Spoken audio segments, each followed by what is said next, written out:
Hello, everyone. Welcome to the Travel Coach, moving body, mind, and spirit. My guest today is a certified life designer coach and Feng Shui consultant who empowers her clients to blaze their own path and design the life and space of their dreams. She now works and lives as a digital nomad, traveling the US, following her spark, and supporting others on their journey to do the same. Gina Casbarro, welcome to the Travel Coach. Thank you so much. I'm so happy to be here. It's a pleasure to have you on board today. And I cannot wait to hear more about this exciting adventure you just started. But before that, can you tell us, please, what's your story with travel growing up? Can you share what is the experiences, the memories you have of this phase of your life? Sure. So one of the most memorable travel experiences I have growing up, my parents, I'm Italian, both my parents are Italian, and I'm third generation though. So my great grandparents were born in Italy. And my parents took me when I was 13 to Italy. And, travel is such an amazing opportunity to not only learn about other cultures and experiences and ways of life, it's also a way to learn about yourself. So it was great to just be in this place where my ancestors are from and be with the people and see the country and eat the food and all of that. It just felt like a really beautiful way to be connected to a part of me that was just in a different layer that I could explore. So that was a really phenomenal kind of first introduction to international travel I had as a kid.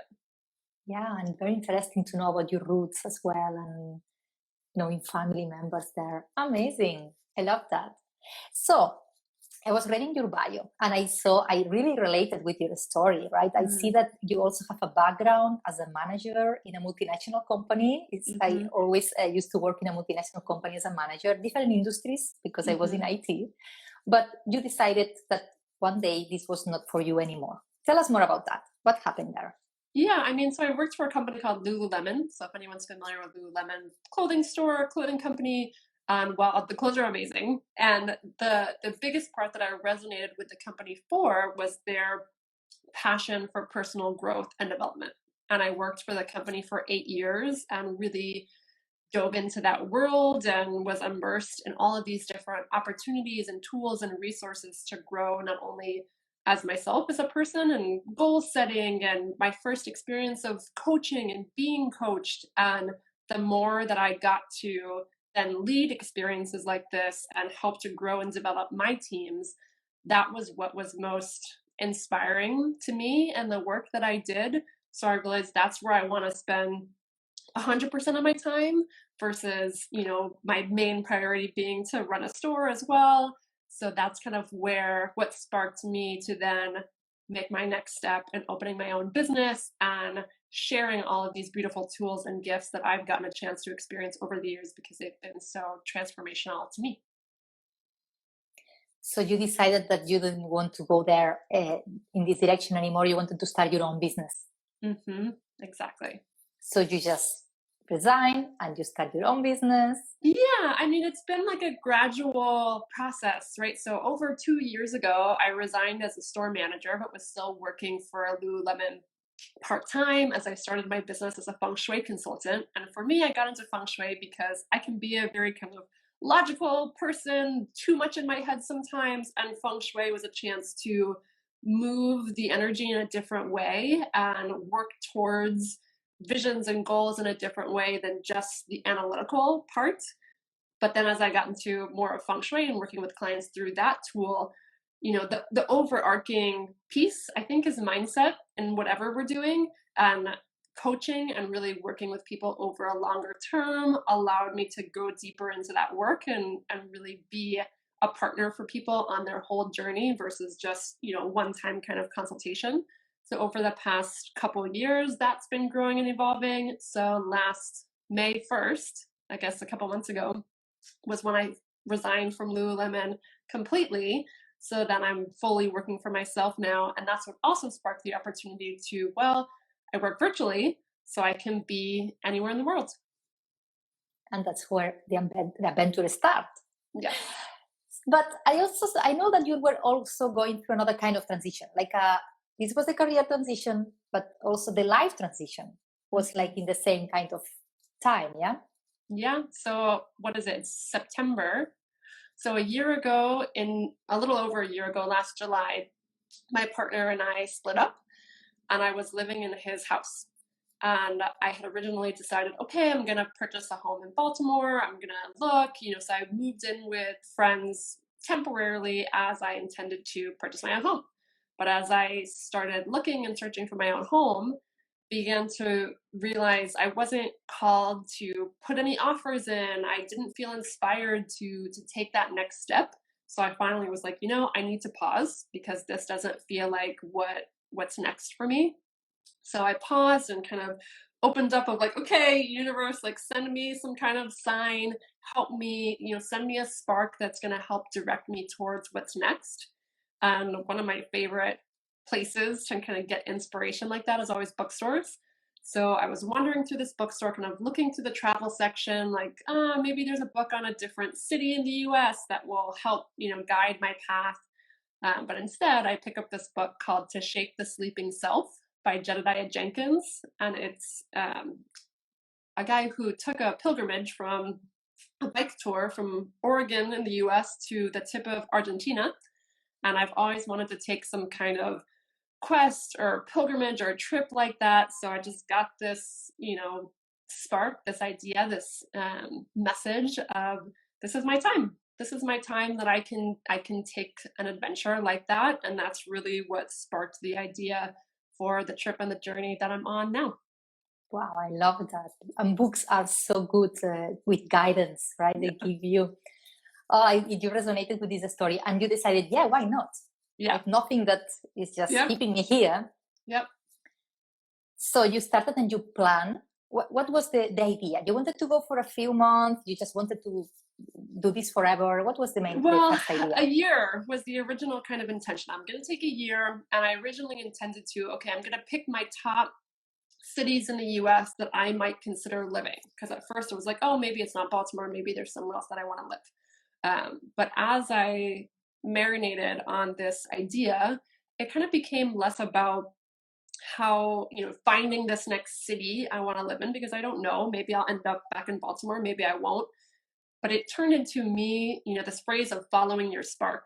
I'm starting a podcast called Follow Your Spark. That's what this year is about for me, following that spark. If I got the idea for the trip, that's a spark. All these little breadcrumbs, I call them, are sparks that lead us from one place to the next. And to be able to travel and meet other people who are also living their life in this way, living their life in a way that's connected to their most authentic self and desires and values, and to meet them, hear about their stories, and then share their stories through a podcast with other people. Because I feel like often, even on this trip, when I told people about this trip, I heard, oh, I could never do that. That's great for you, but I could never. But I want people to know that they can do whatever, is the authentic dream or calling or spark that's pulling them forward in their life. So to be able to share all kinds of stories of people from all different lifestyles, that's what this trip is about. A, to inspire myself, and B, to do the same for other people. Yeah, I can understand this as well, because the idea of this podcast was the same thing, to inspire people, especially with COVID and the lockdowns and all this, keep the spirits up with travel. And it's amazing, and it works. It works with social media, and you keep inspiring people to realize it's possible. Yeah, it's not only for few people; it's just normal people that can do this. That's amazing. That's awesome. So you planning to do it for a year? The idea, right? Tell us about the planning. So if somebody wants to plan, imagine this year break or something, what's the first thing you should start with, or what was your experience?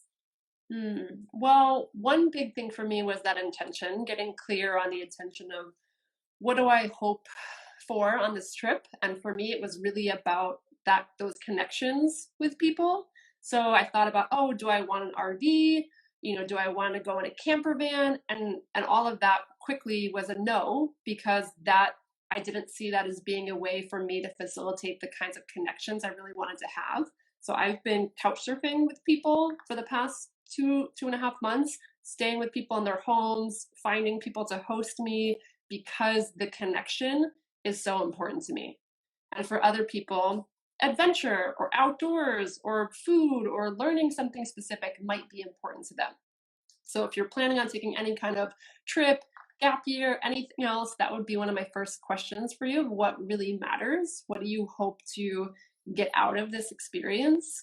So that was the thing that drove me. And from there, it was again just like following the spark. So I had a list on my phone, notes that I would just write down cities. Someone would mention to me something, I would just start collecting cities, places, interesting things that resonated with me. So gave myself, for different reasons, I was kind of in this planning period for 10 months to just collect things and cities and places that I might want to go, and let that kind of guide me, but also let it unfold naturally. So I can be a very planner, kind of analytical person. And for me, part of this year was surrendering to that, like surrendering that need to have everything planned out. So I have a very loose trajectory that I've been following, but also giving space for that to change. And it has, a lot of times over the past couple months. So that mix of, I think intention is more important than super concrete plans, because that's also, I think, the beauty of traveling is being open to the serendipity and synchronicity and magical experiences that could come up when you aren't so attached to things going a certain way. Absolutely. So, in this planning process, what was the main challenge? Because maybe somebody who's listening is saying, oh, yeah, maybe, Gina has lots of money here. I can just take a plane and travel there and go to. So, I don't know if finances were a problem, or what was the main challenge that you had to overcome? One, believing that was all going to work out. That was one of the biggest things, and trusting, I had this idea that, like, of course, people are going to host me. Like, I knew in my heart, for whatever, I will find people. And continuing to believe that, even when, like, I didn't know, when I first left, my first stop was Detroit in the US, and I had someone to stay with. But after that, I didn't. I'm finding people along the way. So just continuing to have that trust and faith, even if I'm up to the last minute and I don't know where I'm going tomorrow, to trust and believe I will figure it out. I will figure it out. It will all come together. I will be led by that spark of where I need to go.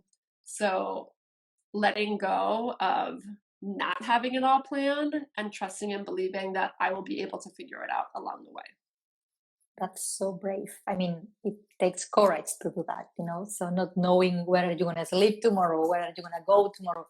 So I don't know if it helps to having like a plan B or something, or you just full trust. I mean, Airbnb is always a plan B.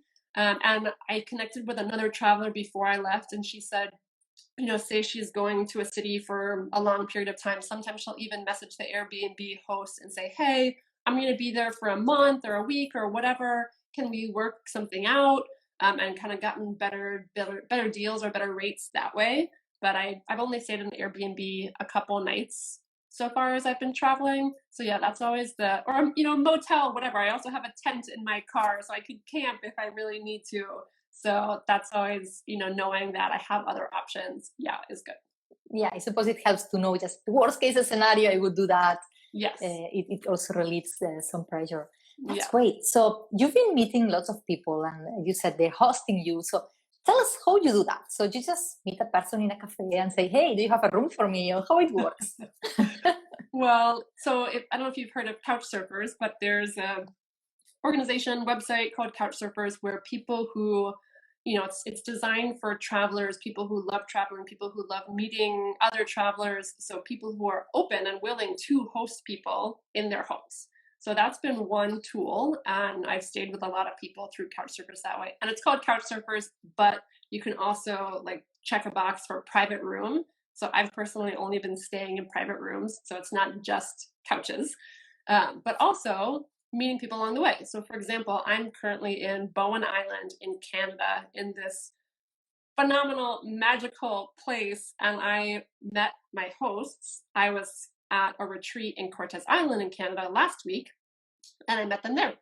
And I told them about what I'm doing, I'm going to interview the women here for my podcast this week. So she's hosting me here. So there's different ways that I've been finding people.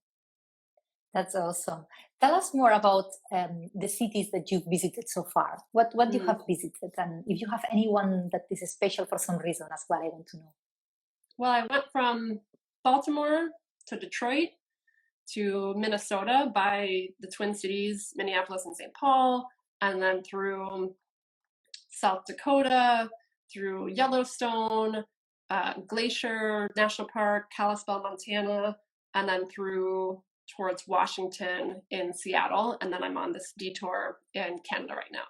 So Detroit is a city that, Baltimore oftentimes gets a bad rap, and I think Detroit oftentimes gets a bad rap. And both cities, I think, have a lot in common that are full of creative people, innovative people, people who are passionate about building up their city. So Detroit was a really cool first stop that felt a lot like home in a lot of different ways. So if you've never been to Detroit, never thought about Detroit, there's all kinds of really cool things going on in Detroit. But yeah, really everywhere along the way has had something special.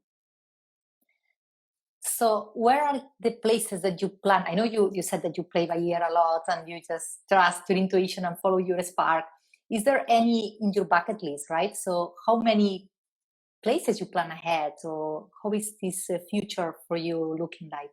Yeah, so I have a loose trajectory that's basically a big circle around the US. So after Canada, I'll go back down through Seattle, spend time in Oregon, California, make my way through like Arizona, Sedona, Santa Fe, down through Texas, and then kind of zigzag my way back towards Baltimore. So I have this general kind of vicinity. And when I'm in one place, I plan more where I'm going next. So after this, I'll be here till Thursday. Then I go back to Seattle. I don't know for how long. And then I don't have a next stop. So I have a place to stay in Seattle, but I don't have a place to stay in Oregon. So if anyone's listening and you live in Oregon, holler at me. But yeah, Oregon's next after Seattle. That's great. So another question I have for you. How did you manage? Because you're working. I mean, you're not only traveling, so you are doing the sightseeing, the tourism part, but also working. Mm-hmm. So if somebody wants to be a nomad, digital nomad, I'm thinking, yeah, are you just doing the touristic thing in the weekends and you travel during the day, or how do you balance these both parts? Yeah. So when I first left for this trip, I wasn't sure what my schedule was going to be like, how I was going to be able to manage everything. So I had a couple clients like in the middle of programs with me. And when I first left, I was like, let me pause on taking in new clients just for, a minute until I get a feel for how I'm able to manage my time. So it's been good to have a little bit less of a workload coming into this trip to give myself more space and more flexibility. And now that I've kind of gotten a feel for how to use my time and what feels good to me, I'm coming up to a place where I'm open to bringing in more clients. But yeah, I'm not on a year-long vacation. This is my life, right, for this year. So I try to balance it, and I'm not sightseeing every day. I might be working or doing things for the podcast or different things during the day. Maybe I sightsee at night or on the weekends, but it's been fluctuating. So last week I was on retreat all week and I didn't work. So it's giving myself the flexibility to dial it up or dial it down depending on where I am and what my energy is like. So that's been nice that I'm my own boss and I can arrange my schedule in a way that works for me. Yeah, this flexibility actually helps a lot to manage both parts. Mm-hmm. So if you have to pick, you are still in the middle of this, just starting actually this adventure. If you have to look back and so far, the biggest lesson or the biggest realization you had that you will take with you and you are back, if you ever go back to normal, what this could be?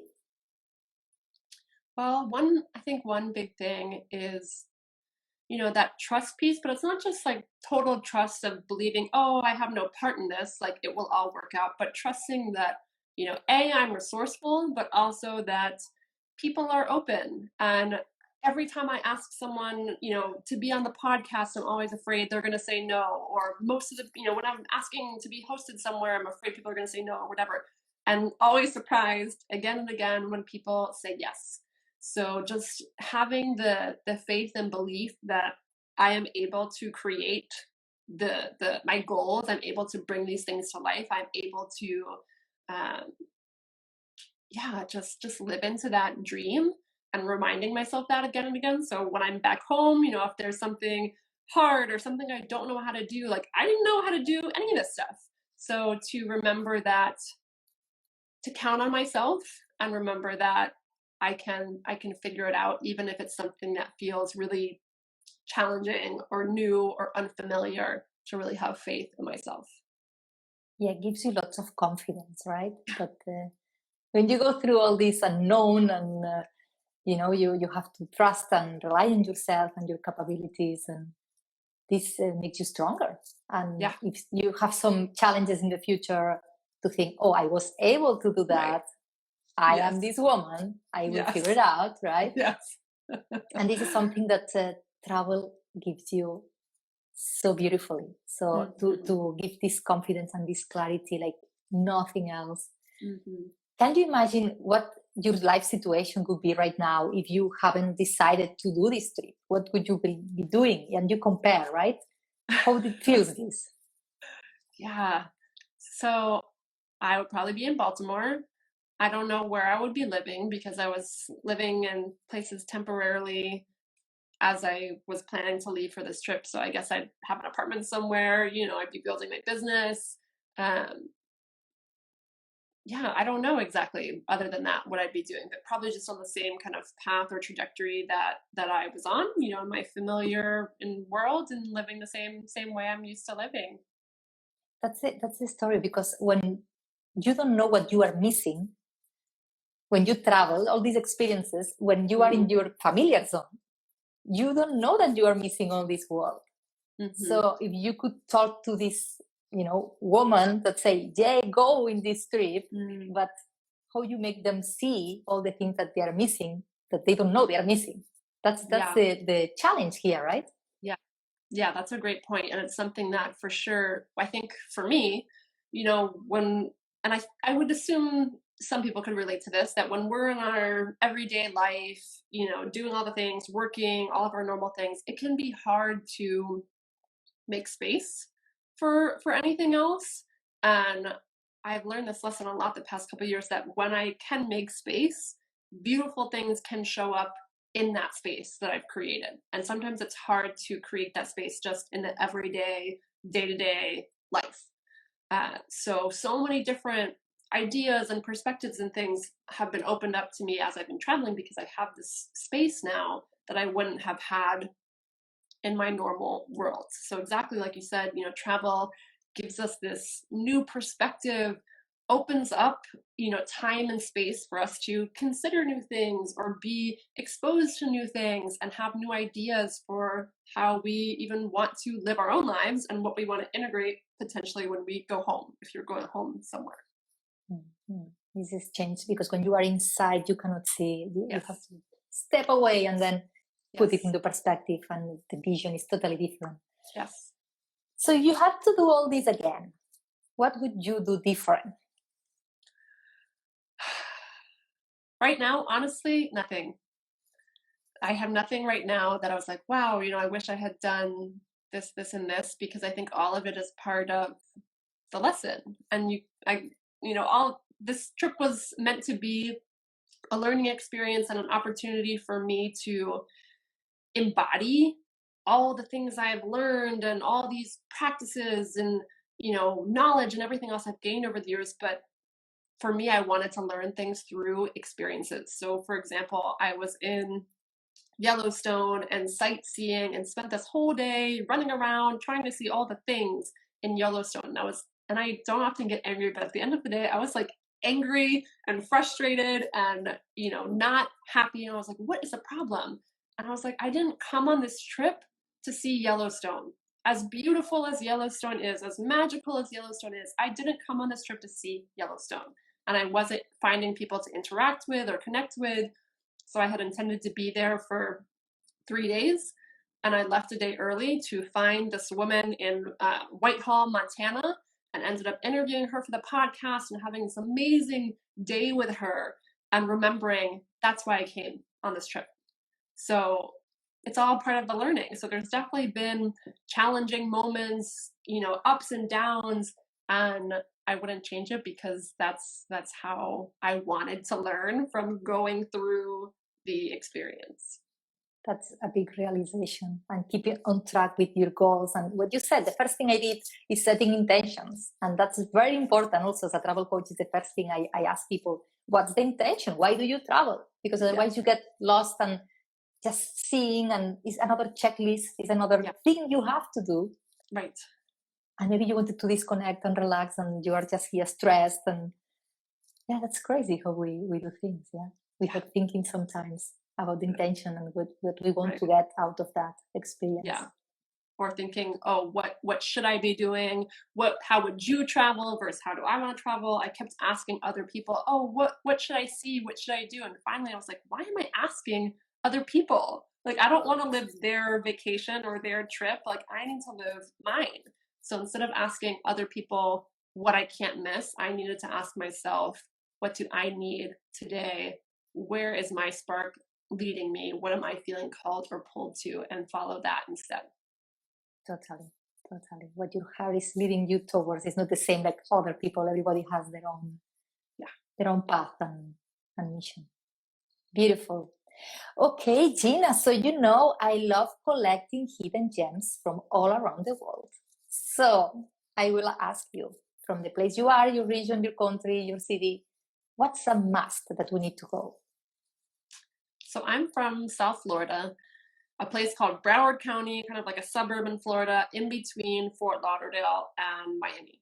So oftentimes if people are coming to South Florida, maybe they're going to Fort Lauderdale Beach or Miami Beach. But where I'm from, my main beach was Hollywood Beach. And it's kind of in between both of these places. And it's a completely different vibe from if you were going to South Beach or you're going to Fort Lauderdale. That's what feels like home to me. It's full of all these local pizza restaurants, and it's a place where lots of locals come. I mean, tourists come too, but it feels a different vibe than either of those places. So if you're in South Florida and you're looking for beaches, but you want a little bit less of the main tourist vibe with Miami or Fort Lauderdale, check out Hollywood Beach. Love it. Thank you very much for sharing that. Last but not least, if somebody wants to contact you, what's the best way to do so?